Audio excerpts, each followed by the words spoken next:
तो आप सबका मेरे यूट्यूब चैनल में स्वागत है। आप लोग जानते हैं कि सिविल कोर्ट क्लर्क का एडमिट कार्ड आ चुका है, जो कि एग्ज़ाम होने वाला है 18 मई को, यानी रविवार को। कि मेरा चैनल ब्लॉग चैनल है, एजुकेशनल चैनल नहीं है, फिर भी बहुत सारे लोग कमेंट किए हैं और बोले हैं कि एक बार अपनी तरफ से कुछ बता दीजिए, क्या और कैसे करना है। तो वही कुछ चीज़ें मैं इस वीडियो में लेके आया हूँ आप लोग के लिए। तो कुछ मेंस के लिए कुछ महत्वपूर्ण जानकारी मैं इस वीडियो के माध्यम से आप लोग को शेयर करना चाहूँगा। मैं चाहता हूँ कि आप लोग हर हर बात को आप ध्यान से सुनें, और मैं बताऊँगा कि आपको कैसे करना चाहिए। ठीक है? तो चलिए ज़्यादा देर न करते हुए आप लोग को हम बताते हैं कौन-कौन महत्वपूर्ण बातें आप लोग को ध्यान रखनी चाहिए। इसमें से पहला ये है, निर्देश को अच्छे से पढ़ें और समझें। यानी कि जब आप एग्जामिनेशन हॉल में बैठेंगे तो एग्जाम शुरू होने के 15 मिनट पहले आपको क्वेश्चन और उत्तर पुस्तिका मिलेगा, और उसमें निर्देश दिया जाएगा, OMR शीट भी मिलेगा। उन निर्देशों को आपको बहुत बढ़िया ध्यान से पढ़ना है। उसमें सारी चीज़ें आपको बताई जाती है, किससे और कैसे लिखना है। यानी कि सेक्शन के बारे में, अगर हर सब्जेक्ट के सेक्शन को अलग अलग लिखना है तो उस तरह सेक्शन में बटाव रहेगा, जो लिखना है बताएगा उसमें। यानी हर चीज़ें जो आपको निर्देश में दी जाएंगी, आपको निर्देश के अनुसार काम करना है, उसको पढ़ना है। ठीक है? तो सबसे पहला काम यही है, क्योंकि आप 15 मिनट का ऑलरेडी समय दिया जाएगा, इसलिए बढ़िया से पढ़ना है और निर्देश को अच्छे से पढ़ना है और समझना है। दूसरा ये है कि उत्तर पुस्तिका के प्रत्येक पन्ने को पलट कर एक बार जरूर देखें। जैसे कि उत्तर पुस्तिका का जो निर्देश में यह दिया जाएगा कि उत्तर पुस्तिका में इतने पन्ने हैं, 10, 20, 50 जो पन्ने हैं, इतने आपको लिखे रहेंगे। वो आपको एक बार जल्दी से काम समय में पलट के आपको देखना है कि हाँ, इसमें जितने पन्ने उतने है कि नहीं, कहीं फटा तो नहीं है। तो ये सारी चीज़ें आपको कम से कम देख लेना चाहिए। और जब आप इन चीज़ों को देख लेते हैं, उसके बाद आपको लिखना शुरू करने से पहले आपको चौथाई छोड़ना होता है। उसके लिए मैंने एक मोबाइल से वीडियो बनाया है, इसे आप देखिए। इससे पहले मैं बस एक सैंपल दिखा रहा हूँ। तो सबसे पहले इसे क्या करेंगे, सबसे पहले इसे हम लोग पेंसिल से पेन से लाइन खींचने से बचेंगे, और इसे पहले आधा मोड़ेंगे। फिर आधा मोड़ने के बाद फिर इसका एक आधा मोड़ेंगे, यानी कि एक चौथाई करेंगे। अच्छे से देंगे ताकि हमें दाग पता चले और हम उसको लिख पाए सीधा। इसलिए अपने कॉपी को ध्यान में रखते हुए बनाइएगा, मोड़िएगा इसे। और इसके बाद इसे लिखेंगे कैसे, लिखेंगे जैसे मान लिया क्वेश्चन नंबर 1 का उत्तर देना है, आंसर देना है, तो हम लिखेंगे यहाँ पर क्वेश्चन नंबर 1 आंसर। ठीक है? और उसके बाद यहाँ से हम लोग लिखना शुरू करेंगे, और ये जो चौथाई है, इसको यहाँ पर एकदम नहीं सटाएंगे, बस आधा दूर तक ही लिखेंगे। जैसे हम जिसे मान संविधान प्रस्तावना जैसे लिखते हैं, जैसे मान लिया हम ये लाइन लिख रहे हैं कि पटना सिटी व्यवहार न्यायालय में पूर्ण अवकाश रहेगा। हम लोग यहाँ से लिखना शुरू करेंगे, पटना सिटी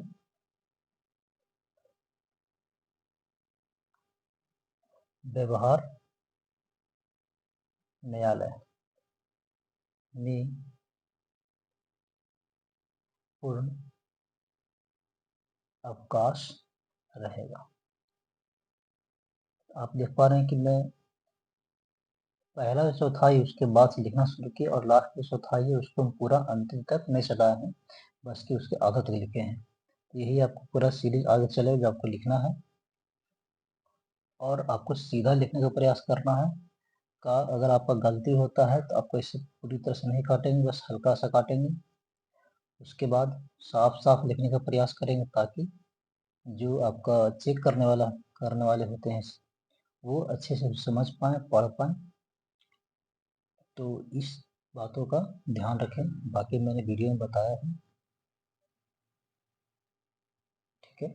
और सेम चीज़ उधर भी करना। अगर मान लो पेज पलटेंगे तो फिर यहाँ से हम लोग लिखना शुरू करें इस क्वेश्चन नंबर 2 आंसर। यहाँ से हमारा चौथा स्टार्ट होता है। यहाँ से हम शुरू करेंगे लिखना, और लिखने के बाद यहाँ तक आकर जाएंगे। पूरा हम एकदम सटाएंगे नहीं, ताकि पूरा ऑड लगेगा, खराब लगेगा दिखने में। और ऐसे ही हम लोग लिखना शुरू करेंगे स्टार्टिंग से।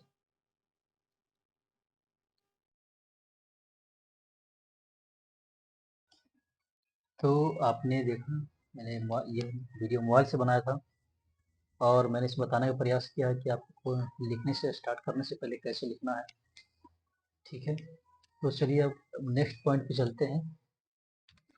देखिए, नेक्स्ट पॉइंट हमारा है कि उत्तर पुस्तिका में दिए गए सेक्शन के अनुसार ही लिखें।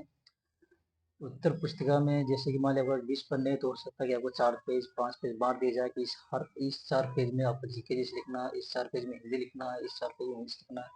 तो बस आपको उसमें उतना ही लिखना है। उसी सेक्शन में आपको उसी सब्जेक्ट का लिखना होता है।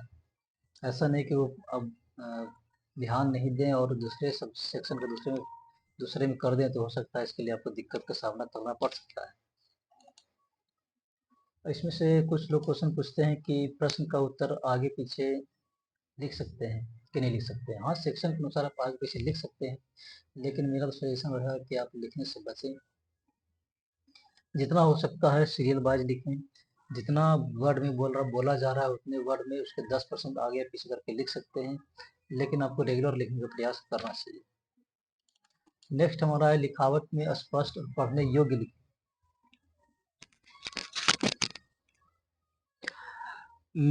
इसका मतलब हम आपको ये समझाना चाह रहे थे कि जो भी आप लिख रहे हैं हिंदी या इंग्लिश में, तो आप राइटिंग को बैठा कर लिखें।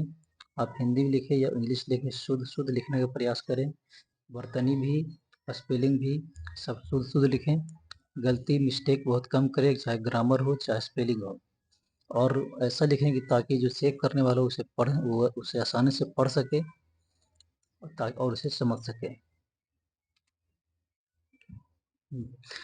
चूँकि ये डिस्क्रिप्टिव पेपर है, इसलिए आपको खुद अपने शब्दों में लिखना होता है, इसलिए जानबूझकर ज़्यादा नंबर लेने के चक्कर में आप ज़्यादा हार्ड वर्ड यूज नहीं करें, कठिन शब्द यूज न करें। जो आपको समझ में आता है उन्हीं शब्दों का यूज करें, और अपने भाषा को सरल बनाएं, ताकि जो एग्जामिनेशन जो कॉपी चेक करने वाले हैं उनको समझ में आ जाए, ठीक है। इसलिए ऐसा ना कि कठिन शब्द करने के चक्कर में आप उसे गलती कर दें। वर्ड मीनिंग जो आपको पता होता है वही लिखने का प्रयास करें। नेक्स्ट है OMR सीट भरते समय सावधानी रखें। क्योंकि मैंने बताया था शॉर्ट के माध्यम से कि रीजनिंग, मैथ और कंप्यूटर का हो सकता है कि हम लोग की तरह आपको OMR सीट मिलेगा। तो OMR सीट भरते समय भी गोला ध्यान से करें, लेकिन गोला भरने से पहले जो आपका रोल नंबर भरना होता है उसको गोला सही से करें। नाम का जो मान लिया गोला भरना होता है वो आपको सही से भरें। ऐसा नहीं कि वही मिस्टेक कर दें तो फिर दिक्कत हो सकता है। फिर आप मान लिया क्वेश्चन कितना भी सही बनाए तो आपका वो चेक ही नहीं होगा। इसलिए आपको भरपूर समय मिलता है, आप इसे बढ़िया से पहले भर लें, उसके बाद ही आगे बढ़ें। नेक्स्ट, निबंध और पत्र के फॉर्मेट को लिखें, फॉर्मेट में ही लिखें, एवं उसमें करेंट डाटा मुद्दा अगर संबंधित आज की घटना हुई है तो उस तरह का अवश्य जिक्र करें। हाँ दोस्तों, ये बताना चाहिए कि निबंध और पत्र को सबसे बेस्ट तभी माना जाता है जब उसे आप फॉर्मेट में लिखें, और अगर वो ऐसा कोई टॉपिक है जिससे आप आज के घटना घट रही है, जैसे ऑपरेशन सिंदूर अभी आजकल काफ़ी चर्चा में था, उस तरह का अगर मान लीजिए कोई टॉपिक आ जाता है और आप उसे लिखते हैं तो उसमें आपको नंबर मिलने का चांस बहुत ज़्यादा बढ़ता है। यानी करेंट मुद्दा को अगर आप उससे आप जोड़ देते हैं तो आपको ज़्यादा नंबर मिलने की संभावना होती है। यानी मेन दो ही चीज़ें हैं, एक फॉर्मेट सही होना चाहिए, और करेंट मुद्दा को आप कैसे कोरिलेट करते हैं और सीमित शब्दों में आप कैसे उसे अपने लिख पाते हैं, यही सबसे बड़ी बात होती है निबंध और पत्र लिखने में। नेक्स्ट देखिए, जीके जीएस के प्रश्नों को कैसे लिखेंगे। जीके जीएस जैसे मान लिया बहुत ही सिंपल क्वेश्चन, अगर मान लिया पूछ दिया कि भारत के वर्तमान प्रधानमंत्री कौन है, तो आप एक शब्द में भी लिख सकते हैं नरेंद्र मोदी। लेकिन जो लोग थोड़ा सा एक्सपर्ट होंगे वो क्या लिखेंगे, वो पूरा लाइन में लिखेंगे कि भारत के वर्तमान प्रधानमंत्री माननीय नरेंद्र मोदी जी हैं, इतना लिखेंगे। तो यही होता है दोनों में अंतर।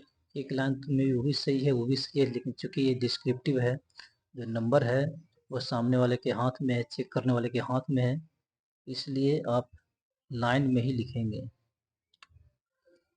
अब मुहावरा समानार्थी विलोम लिखकर उसका अर्थ या वाक्य बनाए। नेक्स्ट, जैसे मान लिया आपका कोई विलोम है या फिर समानार्थी है, जैसे मान लिया पंकज का समानार्थी लिखना है, तो आप उसका नंबरिंग देखिए, पंकज लिखिएगा, डैश देंगे और डैश के बाद जितना एक बोले या दो बोले उसका समानार्थी, जैसे मान लीजिए पंकज का समानार्थी एक बोला है तो कमल लिखेंगे और सिर्फ एक ही लिखेंगे। ऐसा नहीं कि बहुत हमें अगर पता है तो दो तीन लिख देंगे, एक बोला है तो एक ही लिखने का प्रयास करेंगे। ये मैंने पहले बताया था कि गलत अगर मान लिया कोई शब्द है जो आपका गलत हो जाता है तो आपको काट छांट नहीं करना है, बहुत ज़्यादा ऐसे नहीं गिजा नहीं देना है, बस हल्का सा काटे जैसे ये पता चले कि हाँ काटा हुआ है। और अगर काटने से ज़्यादा अगर ये आप कर पाते हैं कि बिना काटे ही उसी शब्द से अगर आप बना सकते हैं सेंटेंस, ज़्यादा बेहतर है। लेकिन अगर सेंटेंस नहीं बनता है तो उसका हल्का सा काट के फिर आगे बढ़ सकते हैं। नेक्स्ट, कंप्यूटर के फुल फॉर्म वाले प्रश्नों को इंग्लिश में उत्तर दें। जैसे मान लिया बेसिक का फुल फॉर्म पूछ दिया, सीपीयू का फुल फॉर्म पूछ दिया, तो उसे आप सेंट्रल प्रोसेस यूनिट यानी कि स एक आर की मात्रा ए आधा न ट इसे नहीं लिखेंगे, तो इंग्लिश में आपका CENTRAL वो हम लोग लिखेंगे, यानी कि कंप्यूटर का जो फुल फॉर्म वाले शब्द हैं। यही बहुत लोग क्वेश्चन पूछे थे, इसलिए इसको इंग्लिश में ही लिखना है। तो यही कुछ महत्वपूर्ण जानकारी थी जो मैं आप लोग को देना चाह रहा था वीडियो के माध्यम से। और बहुत लोग ये भी क्वेश्चन पूछे थे कि क्वेश्चन ये पेपर कैसा आया था, लाइनिंग वाला आया था कि सादा आया था। तो देखिए ये कोड रीडर वाले में तो लाइनिंग वाला प्रश्न पेज आया था, इसलिए कोई दिक्कत नहीं हुई थी। लेकिन उसके पहले पटना हाईकोर्ट का जो लिया था उसमें सादा ही लिया था। तो आपको हालांकि दोनों में प्रैक्टिस करके जाना चाहिए, लेकिन ज़्यादा चांस यही है कि लाइन वाला ही पेज आएगा और आपको इसमें लिखने में आसानी होती है थोड़ा लाइन वाले में, क्योंकि वाइट वाले में थोड़ा सीधा भी लिखना होता है और कितना गैपिंग हो भी देखना होता है दोनों दो लाइन के बीच। तो थोड़ा वाइट वाले में दिक्कत होती है, लेकिन इसमें क्या हुआ था कि लाइन वाला क्वेश्चन पेज आया था सिविल कोड रीडर और डिपोजिशन राइटर वाले में, इससे ज़्यादा चांस ये है कि लाइन वाला ही देगा। लेकिन मैं कहूँगा कि प्रैक्टिस दोनों करके जाइए। तो मैं वीडियो को यहीं तक रखूँगा, और भी अगर कोई जानकारी आप लोगों को चाहिए तो आप भी कमेंट कर सकते हैं, और ताकि मैं आप लोगों को मैं बताऊँगा। और मैं लेटर और इसे का फॉर्मेट में वो जल्द एक वीडियो बनाकर डालूँगा। धन्यवाद।